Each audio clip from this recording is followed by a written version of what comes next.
What's this case? Judge. Wrong one. This one?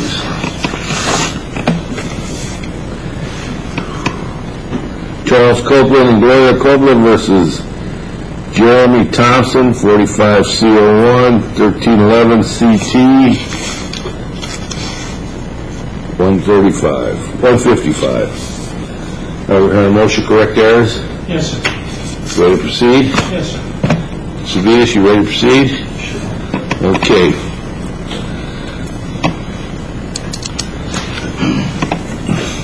Judge, let me begin with, I guess you could say, a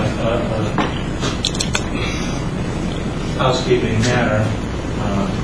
That's more than housekeeping, but before today, we had previously filed a timely objection to the defendant's motion for enlargement of time to respond to the motion for new trial that we're hearing today.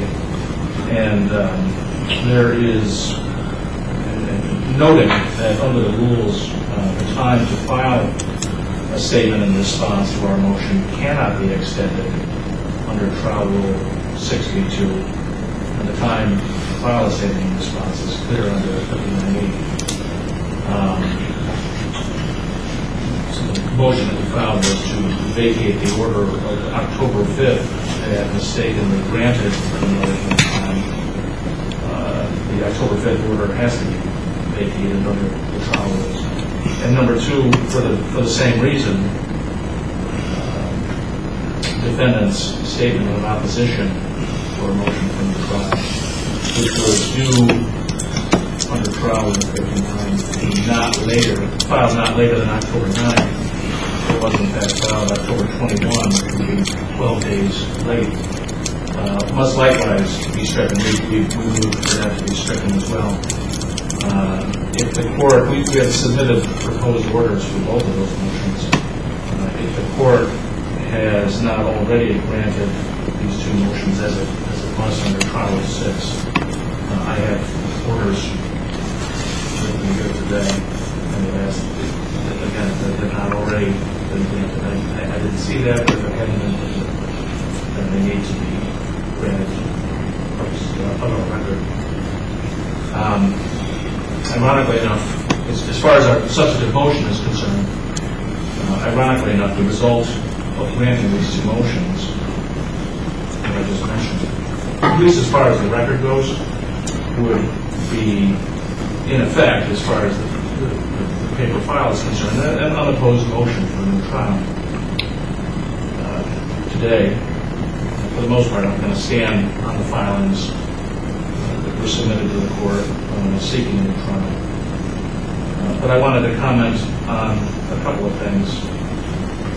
I say that it is ironic, the idea of an unopposed motion is ironic because, in effect, we suggest, as demonstrated in our motion for the trial, that between August 17 and August 21, the Copeland trial was effectively an unopposed trial. What we detailed in our motions in the trial is that, as Your Honor is aware, the defendant's negligence was conceded by both counsel and the defendant. There was no evidence of contributory fault by Chuck at the time of this rear-end collision.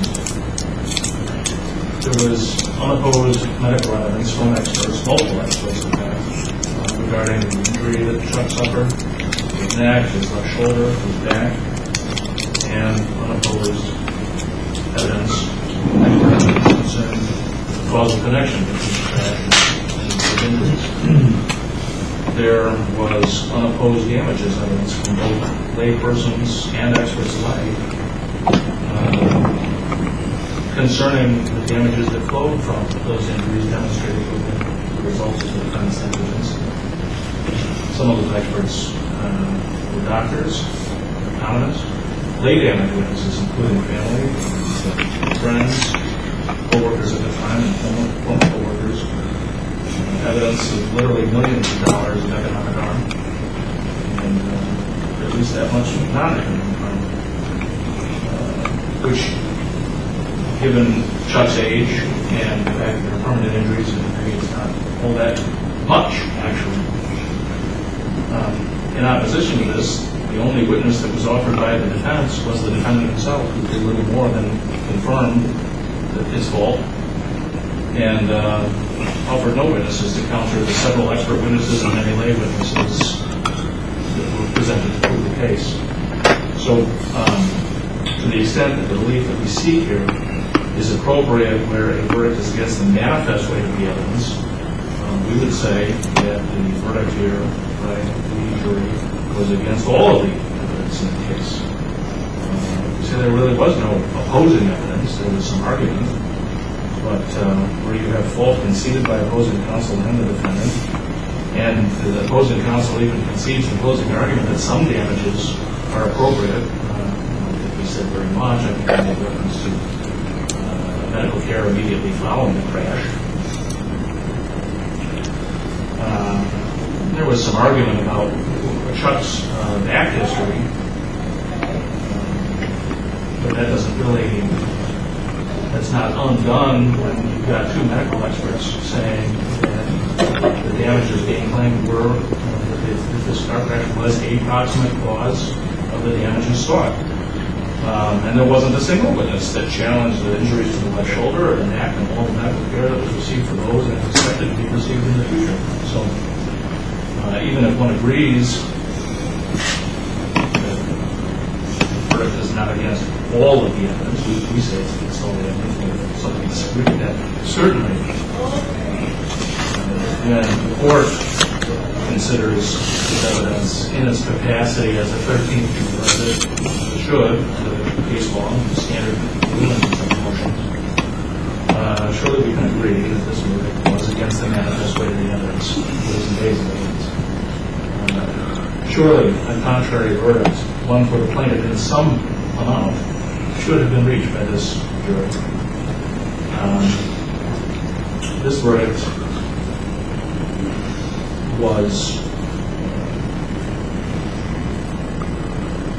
verdict was unquestionably a miscarriage of justice. It just plain was. And the judgment should be vacated and new trial should be granted. The rules under Trial Rule 59, if Your Honor is inclined to grant the relief sought,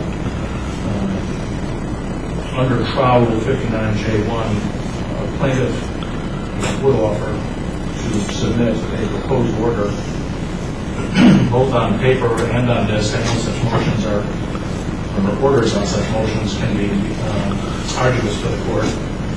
We would propose to submit to the court on paper and on disc an order with proposed findings of fact as is required under Trial Rule 59J1, the relief granted thereon, regarding the material issues and elements of the claim in relation to the supporting and opposing evidence. And I say that without waiving my argument, suggesting that there was no opposing evidence in this trial. And these are the reasons.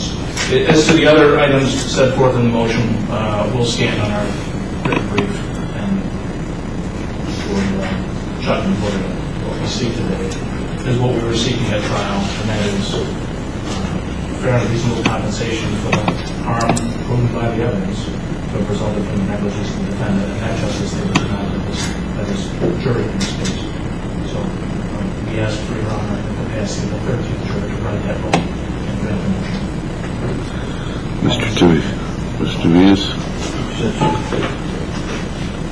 Just to ask the counsel's housekeeping matter to be talked about, Your Honor. As far as I know, Your Honor, the court's order indicating that the motion to plaintiff's motion to correct error is due on October 21st. That's an order that's still in place with the court. And this motion, opposing their motion, was timely filed. As counsel suggested, it was filed on October 21st, the day it was due. So any argument the counsel wants to make in this housekeeping matter, Trial Rule 6 says that you can't get an extension. That's actually false and untrue. I think he's making this argument, Your Honor, because from what I just heard, I don't think he believes his motion to correct errors and request for a new trial has a whole lot of merit to it. To suggest that, what was his words? To suggest that this was an unopposed trial is ludicrous. I think you were here, Judge, and you saw two guys going at it pretty hard for 5 days. What plaintiff's counsel said, when he says this is a miscarriage of justice, because there was no medical testimony opposing plaintiff's case, liability was conceded by the defendant. He's trying to trick you on the liability conceded by the defendant, Your Honor. The defendant never admitted that he was 100% liable for this accident. That's not been stated by counsel. It was not stated during the course of the trial. If this were a case where the defendant admitted 100% fault, and there was a verdict of nothing, there may be an inconsistent verdict there. I know that. I'm pretty sure Your Honor knows that. I know counsel knows that. That's why he's saying that liability was conceded by the defendant. Therefore, the jury was required not to give a real verdict. That's absolutely incorrect, a false statement.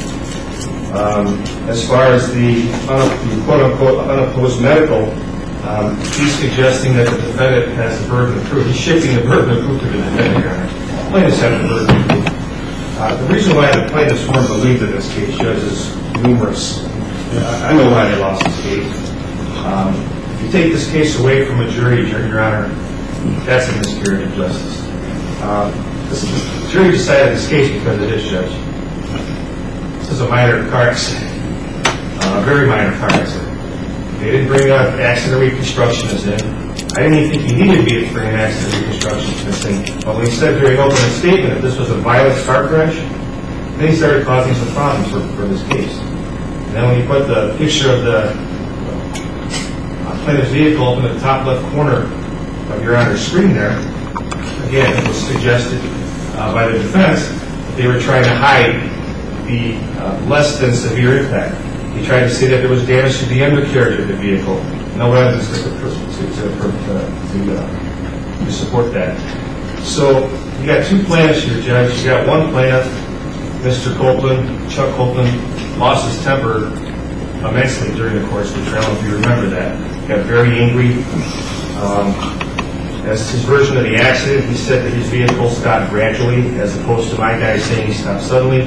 He says that the nearest vehicle in front of him was about 200 feet. The jury obviously didn't buy his argument, Judge. He was not a credible witness based on his appearance and his testimony. His wife was not a credible witness. She's the one who said that he couldn't lift his arm because of the accident. You remember they were at the Bass Pro Shop, and there was a picture that they had where the plaintiff has prominently got his arm lifted, and he's smiling during the course of the picture. So you got two plaintiffs here, Judge, who are not making good witnesses. They're not credible. It's a plaintiff, Judge, who has the burden of proof in this case, not the defendant. The other problem I think that they had, Judge, was that, and one of the reasons why, a major reason I think that they got nothing as far as damages are concerned, the plaintiff indicated that he had 9 procedures done to him as a result of this accident. One was a major low-back surgery. The other was a arthroscopic surgery to his shoulder, and the other 7 were injections given. We call them surgeries, but injections given to his neck. There were 3 doctors that did these 9 procedures. None of those doctors were here to testify to say that those procedures were because of the accident. Instead, he brought in a guy named Gene Fedor, the plaintiff just saw a few times, to try to say this is because of the accident. The jury didn't buy it. That's all that happened to the judge. The jury didn't buy it. That happened sometimes. Well, but the jury's verdict was that there was no liability. I mean, didn't all that damages? Yeah, but when the jury awards no damages, the jury must have thought that he didn't prove his damages. That's what I'm arguing.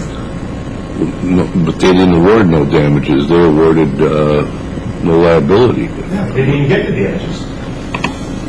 Why did the jury say that there wasn't liability greater than 50% of the defendant? Because they didn't believe the plaintiff. The defendant did not say that he was 100% at fault in this accident. They didn't even say that. They just said that there was that it was the defendant's fault. They found in favor of the defendant. That was the verdict. That was the verdict form that you gave, Judge. Okay. So when he says that he might have committed some fault in this case, that doesn't mean he's 100% at fault. That could be 10%. That could be 20%. Well, right? Or it could be none. When you say he might have committed some fault, Judge, he might have committed some fault. That doesn't mean that he did. That's not what I said. I was very careful in not saying that. Very, very careful. You can go back on the record and listen to it, Judge. Okay. But to take this case away from the jury, Judge, I think it would be a horrible miscarriage of justice. We had 5 days, Your Honor, of testimony. Plaintiff got in for all they wanted to get in. What did they get in? They got in everything. They brought in all kinds of witnesses. And they still got nothing. Because they didn't prove their case, Judge. Now, to take that case away from the jury and start all over again, that's taking this case away from the jury, Your Honor, where it should be. And I would argue that's an abuse of discretion. You haven't argued any abuse of discretion on your part that you kept out certain evidence, that you kept out certain witnesses. They're not saying that. They're just saying they didn't like the verdict. And the verdict is not inconsistent. If you would have said we were 100% at fault, I would agree with you that we might have a problem here. But that's not what he said. That's not what I said.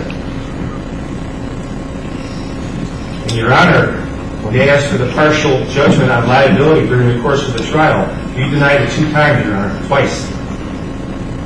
2 times. For that very reason. Because it was up in the air, we didn't know.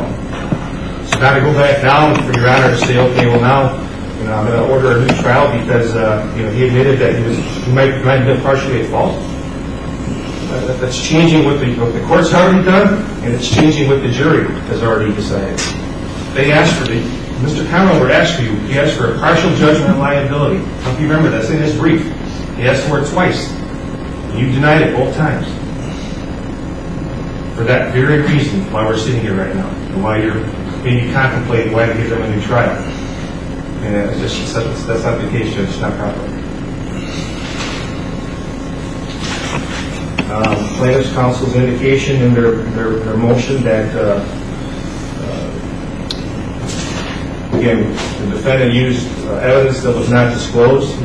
What's he talking about? I don't even know what he's talking about. He's throwing stuff on the wall to see what sticks, Your Honor. That's all they can do. I've been doing this for 25 years, Judge. I know there's an inconsistent verdict, but this is not one. This is not one at all. When you say the defendant might have committed some fault, that's not saying we're at fault. That's not sure. It's not saying we're 100% at fault. We gave the verdict, the agreed verdict for him. We gave him.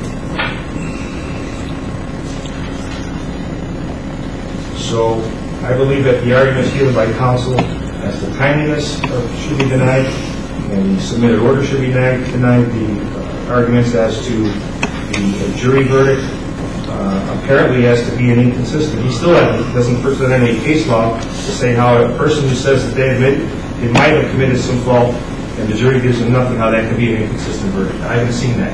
He hasn't submitted any case law. And I know this guy. If there was some out there, we would have got it. And the rest of his arguments, Your Honor, in his motion are vague. The being the BEHME case 519 North and 2nd 578, in the case of he has to make specific statements as to what he's talking about or what he's considering is improper. Your Honor, I'd ask that you also review the brief submitted by the defendant on its merit. And he wants to know the shot at the case, Judge. He wants to know the bite of the apple, and he's not allowed to have it here. He's not. There you go. Mr. Conover, any rebuttal? A couple of things briefly. First of all, as far as our motions about defendant's statement in opposition, what we're saying is under trial from 6B to 59, the court is without the jurisdictional ability to grant defendants more time to file a statement. In granting the defendant more time, that was a mistake, and therefore, under rules, any statement in opposition to our motion had to have been filed not later than October 9th. The motion granting a margin of time should have been granted, and the statement that was filed late should be stricken. That was the gist of the 2 motions before them. They have to be stricken. The rules don't allow, and specifically disallow, margins of time for what they filed on October 21st. It should have been filed later than October 9th. As far as counsel's argument goes, and that's why I've got these orders here with me. Well, he should have filed his motion before October 9th? His statement or his response? Motion to correct errors under the trial rules, 59E and 6B, the rules require require that it be filed not later than October 9th. His motion for an extension or his The motion for response? extension should have been denied because Trial Rule 6B specifically says that asking for more time to oppose, that the court is without the ability, the rule, you can read the rule for yourself. I thought I did read it. You can't allow more time for the statement in opposition to a motion to correct errors. That's what the rule says. And Rule 59, which says how much time the defendant or one opposing a motion has to file a statement in opposition. In this case, the amount of time plus 3 days by mail would have meant that their statement in opposition be filed not later than October 9th. So when I asked that the October 5th order be vacated, I asked for that because the court is without the jurisdictional ability to enlarge the amount of time for a statement in opposition. That's what Trial Rule 6 says. So the October 5th motion has to be stricken. That was our first motion. The second motion was our request that the defendant's statement in opposition to our motion for the trial filed on October 21, that statement be stricken because under Trial Rule 59, their statement in opposition had to have been filed not later than October 9th. So it has to be stricken. I understand your argument. That was just the two motions. And as far as the argument goes, how counsel can stand here and say that our argument is based on concession of liability is just inaccurate. That's not what it says. That's not what we have ever said. For example, page 10 of our brief, the rules of evidence on the trial, they have made a motion for judgment on the evidence on the issue of the defendant's fault. I'm talking about liability. I'm talking about the defendant's fault. The fault that Mr. Tavitas conceded in the beginning of the trial, the fault that the defendant conceded when he was on the stand, and the fault that was reconfirmed by counsel during the closing argument. So counsel's misstating the gist of the motion. When I say that it was an unopposed motion, unopposed trial, I'm not suggesting that Mr. Tavitas was being a potted plant. I'm commenting on the evidence. There was 5 days of trial. But the evidence on the stand, exhibits offered and received, were largely from the plaintiff. There was only one witness from the defense, and that was the defendant, confirming his fault. So, that's why we say this verdict was just plain wrong. We all know it. I think everybody in the room was surprised when they heard the verdict. There was 5 days of evidence and testimony from the plaintiffs, and we did prove the case.